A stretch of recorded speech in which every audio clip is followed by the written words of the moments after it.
The year was 1966, and the heat of late August pressed down on Harlem. Like a heavy weight that refused to lift, the neighborhood felt restless. Old rules were being tested, and new voices were growing louder by the day. The streets still remembered their past, but the future was knocking hard. Change was everywhere. New laws were being argued in Washington. Activists marched openly through the avenues. Young men spoke with anger instead of patience, and those who had ruled the shadows for decades watched all of it with quiet concern. At the center of Harlem's underworld stood Calvin Stone Mercer. Time had caught up with him. Years spent behind prison walls had carved deep lines into his face. His hair, once jet black, now showed streaks of gray, but his presence had not weakened. He was still solid, still feared, still respected. A man who solved problems with careful thought in one moment and cold force the next. But even powerful men had obligations that pulled them away.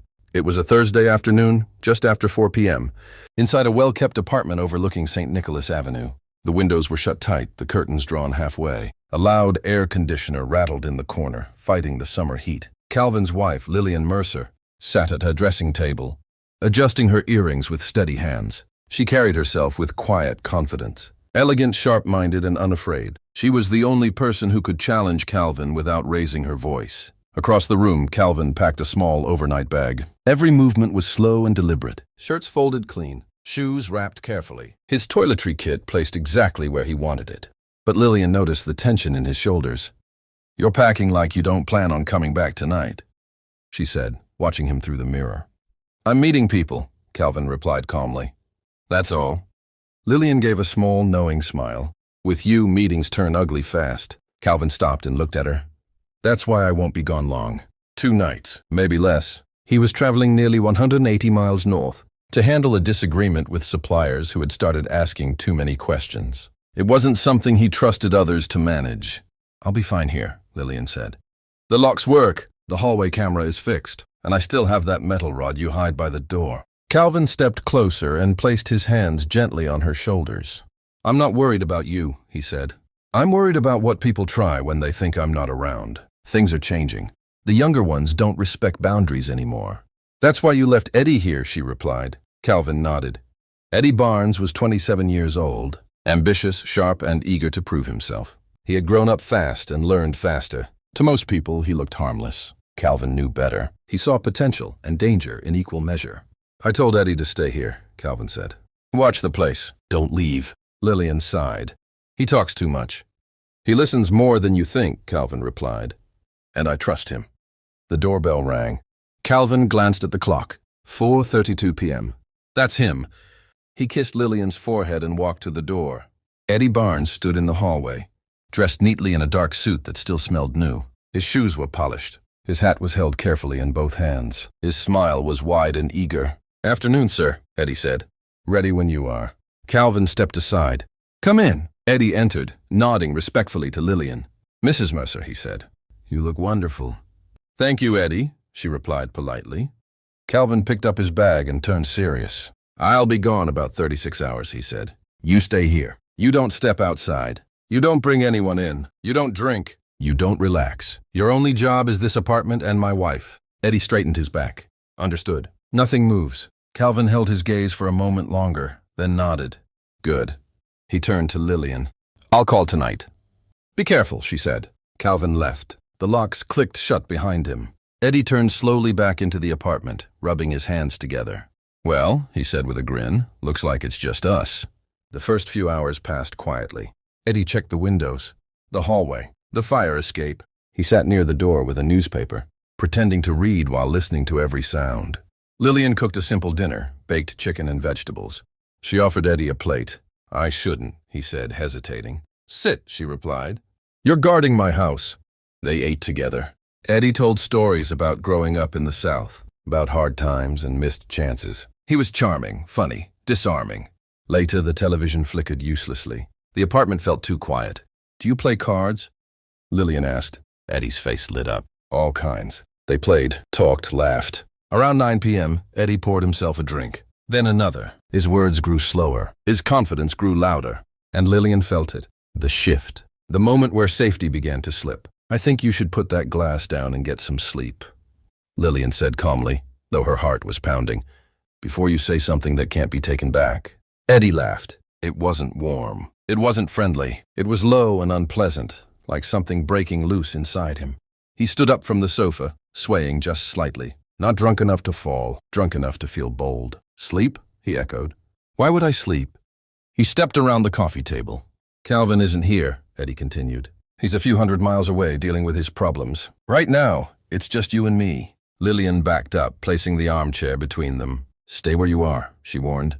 Eddie spread his hands as if offended. Why so tense? I'm just talking. Two adults having a conversation. His eyes moved over the room, then settled on her again. A woman like you shouldn't be wasting her time, he said. You deserve someone who can keep up. Someone in his prime. I already have a husband, Lillian snapped. And he's a better man than you will ever be. The smile vanished. Eddie's face hardened. The alcohol, the suit, the apartment, none of it could protect his ego now. Better? He scoffed. He's worn out. His hands shake when he thinks no one is watching. He's slowing down. He took another step forward. I'm not slowing down. I'm just getting started. He reached for her. The movement was fast, controlled. Eddie wasn't stumbling, he was attacking. His fingers closed around her wrist, tight enough to hurt. Let go! Lillian shouted, twisting away. Don't act like you haven't thought about it. Eddie hissed, pulling her closer. The smell of alcohol and cologne burned her nose. Just one kiss, just to see. She didn't scream again. She reacted. Lillian shifted her weight and drove her heel down hard onto the top of his foot. Eddie howled. His grip loosened for half a second. That was enough. She ripped her arm free and shoved him backward. He stumbled into the sofa, cursing loudly. Lillian ran, not toward the bedroom. That door wouldn't stop him. She ran down the hallway. Get back here! Eddie roared. The polite mask was gone. This was the man underneath, the one who took instead of asked. She reached the umbrella stand near the front door. Hidden behind a dark coat was a heavy wooden bat. She grabbed it. It felt solid, familiar, real. She turned just as Eddie rounded the corner, charging toward her.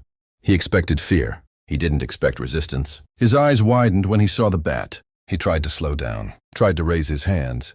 Lillian didn't hesitate. She swung. The bat cut through the air and struck the side of Eddie's head with a sharp, cracking sound. He went down instantly, not collapsing, falling. His body hit the floor hard and slid slightly before going still. The apartment went silent. Lillian stood over him, chest heaving, bat raised again. She waited. Eddie groaned once, low and wet, but didn't move. She lowered the bat slowly. Her hands were shaking now. She nudged him with her foot. Nothing. She went to the kitchen, poured a glass of water, and drank it in one long swallow. Then she returned to the hallway. She didn't call the police. She didn't call a hospital. She didn't call her husband. Instead, she dragged the armchair into the hallway and positioned it near Eddie's body. She sat down, placed the bat across her lap, and waited. Eddie surfaced slowly. Pain came first. A deep, pounding throb behind his eyes. The taste of blood and alcohol filled his mouth. He tried to move. The world spun. Don't, a voice said. Sharp, controlled. Eddie opened his eyes. Lillian sat a few feet away, legs crossed, posture calm. The bat rested loosely in her hands. If you try to stand, she said, I'll hit you again. And next time, I won't aim for your head. Eddie dropped back to the floor, groaning. What time is it? He asked weakly. Just after midnight, she replied. You've been out nearly 3 hours. The reality settled in. Eddie's eyes flicked to the telephone behind her. Did you call him? He whispered. She didn't answer right away. She watched him sweat. What do you think? She asked quietly. Do you think I told my husband that the man he trusted tried to force himself on his wife? Eddie's face drained of color. If Calvin knew he was dead, not punished, not fired, dead. Please, Eddie choked. Please tell me you didn't. You disrespected me, Lillian said. You disrespected him. You disrespected this house. I was drunk, he sobbed. I didn't mean it. A drunk mouth speaks sober thoughts, she replied. Eddie curled in on himself, crying now. She stood. Sit up, she ordered. He obeyed instantly. I didn't call him, she said. Eddie exhaled like a man pulled from deep water. But listen carefully, she continued. This never happens again. You stay, you work, you smile. And if you ever cross this line again, she pressed the bat lightly against his chest. I won't warn you, I won't wait, and I won't stop. Eddie nodded, shaking. He finally understood. Calvin wasn't the only dangerous one. He couldn't stand straight. His knees trembled, his balance was gone, and the room tilted every time he tried to focus. Ronan glanced toward the front door as if it were an exit from a burning building. Leave, Maribel said flatly. Her voice carried no anger now, That was worse. Ronan hesitated. I can't, he whispered. You told me to stay. You said to watch the place. I'm watching it now, she replied. And I'm telling you to get out of my home. She shifted the bat slightly in her hands. Not a threat, just a reminder. Go home, put ice on your head, sleep it off. And if anyone asks what happened, you walked into a door. Ronan nodded too quickly. Yes, of course. He spotted his hat near the corner of the room and grabbed it, not putting it on, just clutching it against his chest like a shield. He backed toward the door, eyes never leaving the bat. Thank you, he murmured. Thank you, ma'am. His hands shook so badly that the lock defeated him twice. The deadbolt refused to turn. His breathing became ragged, panic rising again. Finally, click. The door opened. He stumbled into the hallway, nearly falling forward onto the tile. The door slammed shut behind him. Then the locks. 1, 2, the chain. Maribel leaned back against the door and slowly slid down until she was sitting on the floor. Only then did she set the bat aside. Her hands began to shake. Not fear. Release. The surge of adrenaline drained from her body, leaving behind a crushing exhaustion that pressed on her shoulders and spine. She pressed her fingers to her cheeks and realized she was crying. Not softly, not delicately, but silently. From rage, from survival, from the unbearable weight of always having to be strong. She wiped her face, stood, and looked around the apartment.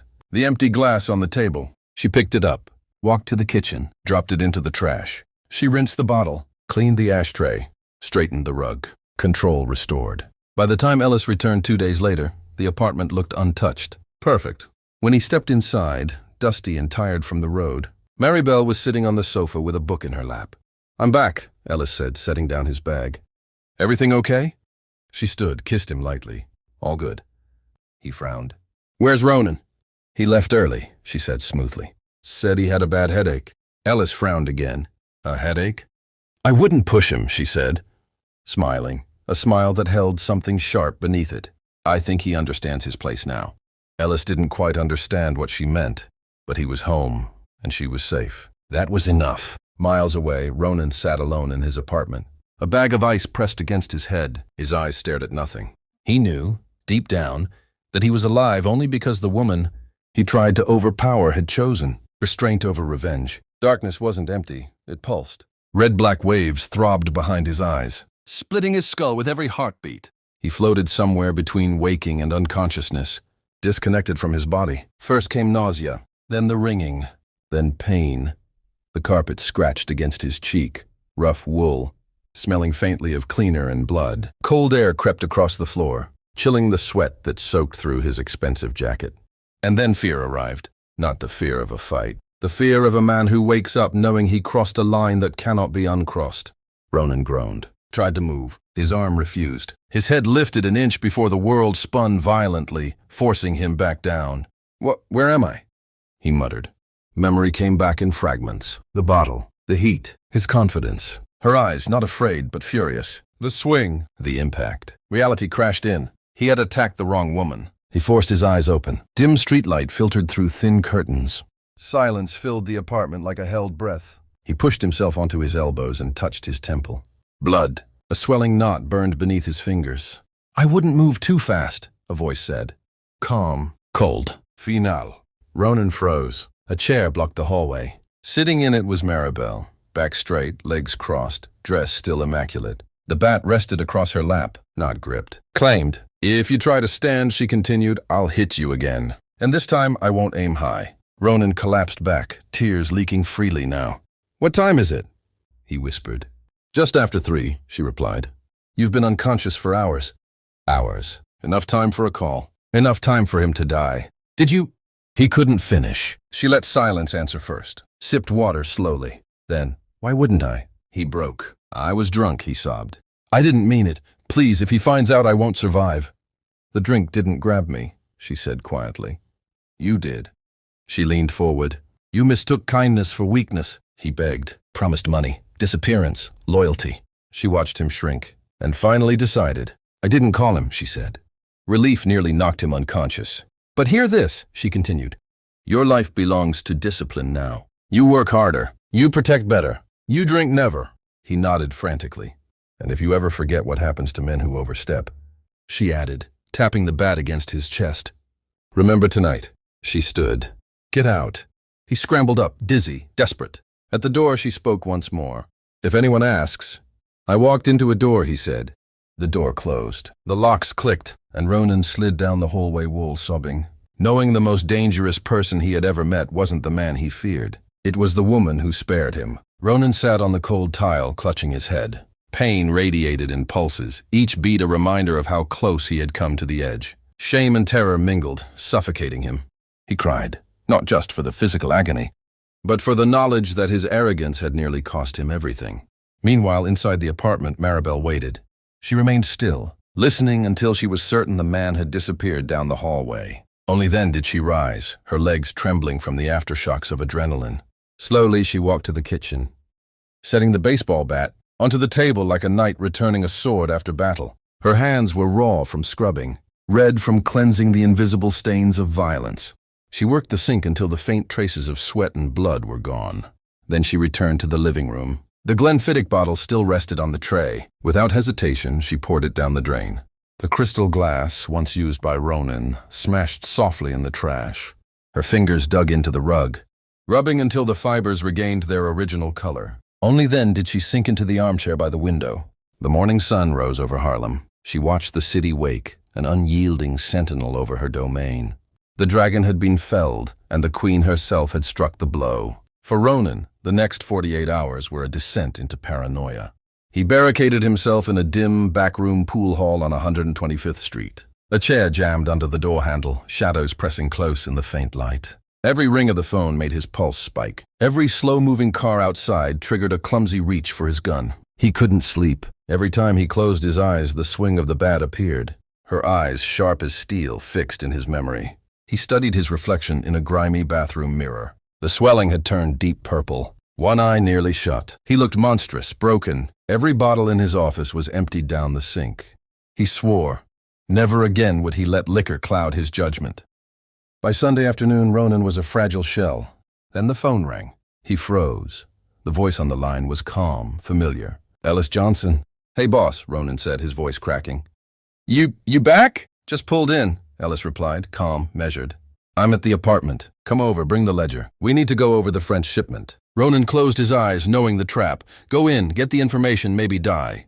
He swallowed, forced a nod. "I'll be there in 20 minutes. Oh, and pick up some cigars, Cuban." Click. Cigars. A challenge, a taunt. He breathed in, washed his face with cold water, adjusted his hat, checked his gun, and left it behind. If he died, he wouldn't resist. The walk to Lenox Terrace felt eternal. "Number 4G, he knocked. The door opened. It was Maribel. She wore an apron, smelled faintly of roasting chicken. Her face was unreadable, eyes cool, detached. Not a flicker of anger, not a trace of fear. "Hello, Ronan," she said. "Mrs. Johnson," he whispered, searching for a clue, any sign that the trap had been sprung. She stepped aside. "He's in the study." The apartment was immaculate. No blood, no overturned furniture. Every trace of the struggle vanished. Ronan entered the study. Ellis sat behind his desk, counting stacks of bills. "Frank," he said, smiling. "Weekend go well?" Ronan froze. The coldness, the danger. It wasn't here. Ellis looked normal. "Quiet," Ronan managed, exhaling. "I watched the door, like you said." Ellis glanced at him, then at Maribel, standing silently in the doorway. "Your eye," he noted, Ronan stammered. "Tripped. In my apartment. Bathroom door. Hurt like hell." Ellis laughed, shaking his head. "A door. Frank, you're supposed to be a gangster, not furniture's victim." "Yes, boss," he muttered, forcing a weak grin. "Sit," Ellis said, nodding toward the tray. "Scotch is there." Ronan stared at the Glenfiddich. Nausea clawed at him. "No thanks, boss. I'm staying clear. Need to keep my head sharp." Ellis raised an eyebrow. "Since when?" "This weekend," Ronan admitted. "Need to stay sharp for the business." Ellis nodded approvingly. "Good. Discipline suits you." He looked past Ronan at Maribel. "She says you behaved. Polite, respectful." Ronan met Maribel's gaze. A tiny nod from her, imperceptible. Not forgiveness, ownership. "I own you," the gesture said clearly. "She's remarkable, boss," he whispered, voice trembling. "The luckiest man in Harlem." Ellis grinned at her. "I know I am."